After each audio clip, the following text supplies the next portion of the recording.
Hey guys, welcome back to another tack room chat. Today we'll talk about bits a little bit. I don't know yet if I'm going to be controversial. I'll probably know as I keep talking if I am or not. But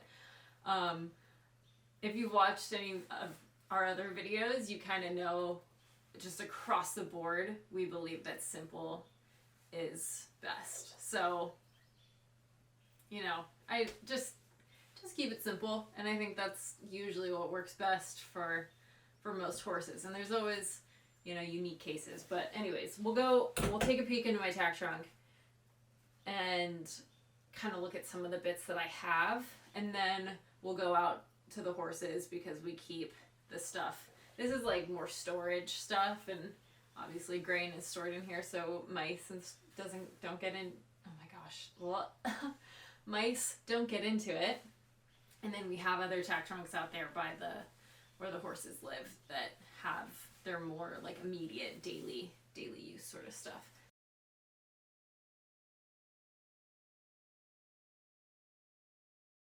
Other than my saddle, just because I want to keep that away from everything. But yeah, let's take a look at some bits. Okay, so I think first and foremost, I mean, any horse that kind of comes into our program that's new, we'll always put them in the most basic snaffle that we can. But let me just like grab a bunch of what I have. You'll see we don't really have many, like, we don't have any like super unique bits, I guess. But let's see. Okay, so, you know, good starting bit. This is an egg butt snaffle. It's super plain, super basic. The other alternative for a new horse, you know, you can either do basic snaffle, and then the other cheek pieces that I like would be a full cheek or a loose ring. And it kind of depends on the age of the horse. I think if getting a new horse in, I'd always prefer to put them in a loose ring snaffle first and then just see kind of what it feels like and go from there. So that's that.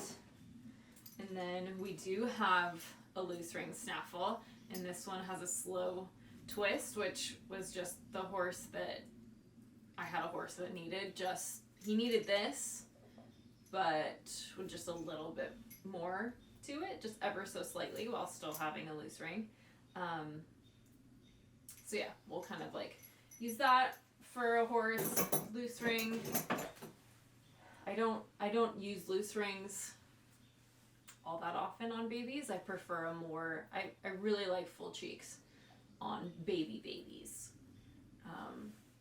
All the way up until, you know, I don't know, until they grow out of it. But on younger horses, I really like a full cheek just because it gives them a little help laterally in learning directions, whereas a loose ring, they don't really feel anything this way. I mean, obviously they do, but it's the full cheek obviously is just a bit more, and I find that helps a lot of baby horses. So then, yeah, just another simple snaffle. This one had rubber. Again, this was a specific buy for a horse that had a soft mouth, and yeah, but needed just a little help moving laterally. Give him a little bit more direction and security with that. Okay, so other bits that we have. My horse right now, Wilbur, that you guys know, he's a super soft-mouthed horse. Super soft. And so for a long time I had him, again, baby horse, so he was in an egg butt, and then I actually had him in a linked bridle until I did more research, so I won't talk that much on this bit, but I did have him on this because he was very, very soft in the mouth and just had a hard time kind of sitting into pressure. So we tried that out for a little bit, and I just didn't really like it. So I ended up going with a D-ring for him, which again you can see more so than the egg butt. There's just a little bit more here, so that was helping him a lot with like learning to turn and just kind of giving him a little more support on his face. So you didn't have to like pull him around. He just got a little more help on the side of his face from that. And you can also see that it's quite a bit thinner than the other one. And this bit got us going in the right direction for finding what worked for him. And I think most horses are pretty simple and straightforward with their bits, but Wilbur is very unique and very picky. So we'll go look at his bridle too. But so we have that bit. Again, French link, probably wouldn't use it that much on a horse. Like if you needed more pulling power, I guess. That's not the right way to say that. Because you should, hopefully you're not just like pulling on your horse. But if you just need a little bit more strength to your bit, obviously French link probably isn't the right direction to go. But in general, we always start them out, again, like I was saying, with a simple snaffle, and then you can either go less or you can go more as you see fit. But thankfully we get most of our horses really good in a snaffle. So then another bit, I have two of them because I don't know why. But so for a horse, I will definitely be talking about this, but this is a very, very cool bit. There, I'm putting it upside down. And it's called a turtle tongue. And I'm so fond of these for modern jumpers. I want to say who makes it, but I know I'm going to butcher it. It's I don't know how to say it, but it's Neueschule. Neueschule. Anyways, they're great. I love them. I love their bit line. They have so many different options.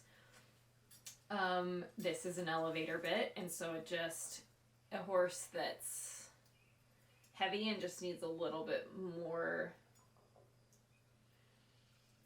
leverage to like kind of like pick them back, get them back up. This bit to me is for a more advanced horse, like a horse that kind of knows what it's doing. It's been through other bits, and it's like a very, like, that your horse kind of needs this little bit of help from this kind of bit. Nothing wrong with it. It's not like harsh or anything like that. I just think it's specific enough that use it on an older horse that rides a certain way, and that this just like helps them work their body better. But anyways, the center is a turtle tongue, and there's a whole science behind it for the shape of a modern warm blood's mouth in comparison to what they used to be. And my horse Wilbur really taught me that. I mean, we deep dove into bits and options and mouth shape and everything like that. There's so much science behind it, and they've just put a lot of care and attention into building this bit specifically to help modern warm bloods with the amount of space they have in their mouth and like the size of their tongue, and there's a lot that can be going on in there. And I found that this works really well. It makes a lot of horses really happy, which is what we want. We want them to work happy and be happy. And yeah, again, most of our horses will work them in a way where we hopefully try to avoid strong bits as much as possible. That's all of the extra bits I have. I do have on our like Pessoa system another turtle tongue type bit. So yeah, with bits, let's see. I mean, you'll see a lot of people oftentimes have different, I'm going to put this back down. They'll have different bits or different bridles for if you're flatting, if you're jumping, if you're at a show, all those things. And I do think there's definitely nothing wrong with that. I think that you should be doing it. I mean, if it works for you, it works. But I think if anything, I try to advocate just doing everything with as much knowledge behind it as possible. So don't just do it just because you see everyone else doing it. Because more often than not, you know, I can have a horse that will go in a simple snaffle at home and at a show and anywhere. And that's perfect. I think that's ideal. And then we always have those horses that do just kind of need different things depending on where they're at, or, you know, like I said, if they are showing, if they are jumping, and there's absolutely nothing wrong with that. I just think, you know, make it an educated decision of like, yeah, this, like, very purposeful. That's what I'm going for. It should be a very purposeful decision as like, this is why we're doing that. Wilbur, which we can go take a look at his bridle too. He does have two bridles. He has one for flatting and one for jumping. His flatting bridle is the new Schul turtle tongue bit with a D-ring. And again, he has such a soft mouth and has always had a very hard time going into pressure. And like, we've checked with the vets, we've checked his teeth. Like, he's just a really, really sensitive horse anyways. And so last year I actually switched him to a hackamore, and he was fantastic. I mean, like, I could ride him in a hackamore 24/7. So if you're engaged, you're probably wondering, so why don't you ride him in a hackamore all the time? I love hackamore. I love hackamores. I love that he's happy in a hackamore. That makes me really happy to feel him feel really free, and like, you know, we've never had an issue with it. So that, I mean, it's great. He's a super horse in a hackamore. The reason I don't have him in a hackamore 24/7 is because hackamores have their limitations. So when it comes to training, there's little nuances about telling them where to place their body or how to help them, you know, just like kind of redistribute or like doing certain maneuvers. And a super advanced horse could probably do it in a hackamore, but he's not super advanced. Like, he still needs help and he's still learning and needs to be taught and needs to be helped in certain situations. So it's really important that I go back to the bit, and on his flat work, I work really hard on making sure he's, you know, sensitive to my hands, my legs, my body, my seat, all those things that he's learning, like, in our flat work. Go into your corners, carry yourself a certain way. And I can only really get that done. Not only, you can get it done in a lot of ways, but the most efficient way is going to be doing it on the flat with a bit.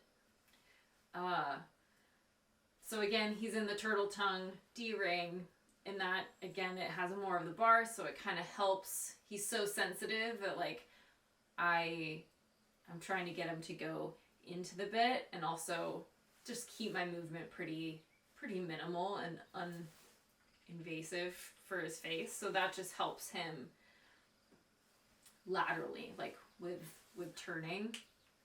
It makes it so I don't have to pull out as far everything, because there's like more of a pull to it. But so yeah, I flat him in that bit because I want to keep progressing him until, like, learning that contact is okay. Contact is there to help him and to guide him, not to be like a trap, or you don't have to avoid it. So we school him in the flat on that bit, so that by the time we go to jumping, which we'll make, if I haven't already, we'll make another video on our work week with the horse, like what that kind of looks like. On our jumping days, he'll just go out in a hackamore from the get-go, and we're not really schooling as much on the flat, so there's not much like movement. I mean, we still do a warm-up and some lateral movement, but it's just not as heavily drilled. Like, it's more just like forward, let's see how you feel, and let's start popping over some jumps. And by the end of our jumping days, there might be a few little like squiggles here and there that come back, in which case, then when we go back to flat work and with the bit, that's what we work on. And then, you're just slowly getting better. But, so he's an example of a horse that very intentional. We do 2 separate bits. I guess the other reason, so because he doesn't like contact, it's really important that I jump him in a hackamore, because then like he just feels so much safer about the whole thing. So it's kind of, the decision was made with his mind and body in mind. But yeah, for your own horses, like I said, plenty of people have 2 different bridles, but don't feel like you have to do that. I think ideally I would like every horse to just be in one bridle, but depending on your horse, you might just need something different for a different occasion, and that's fine. And sometimes it just takes practicing to see which one works. But if there's any piece of advice, there's an analogy that was told to me once, and it's, if I start talking to you in a different language, I mean a language that you have absolutely no idea what anything about it, and you look at me like, what are you saying? So then I start screaming at you, because I want you to understand, so I'm just screaming at you in a different language. Screaming at you isn't going to make you understand the language more. You're not going to understand what I'm saying better. In fact, you're probably going to get really anxious and like, whoa, why are you yelling at me? Like, I just don't understand. And the same thing goes to bits. I don't, like, a harder bit isn't going to make up for a lack of understanding somewhere. So again, start simple, start easy, and just make sure that you're schooling your horse properly, and that there's like an understanding behind everything. Because putting in a harsher bit isn't going to make them understand more. It's probably just going to make them anxious, and potentially even harder mouthed. But I have ridden a few horses that outright need to be in a harder bit, and that's fine. There's nothing wrong with it, as long as it's done purposefully and with intention. Okay, so then I told you I'd show you Wilbur's bridle specifically. So here's the tack trunk that has everything in it.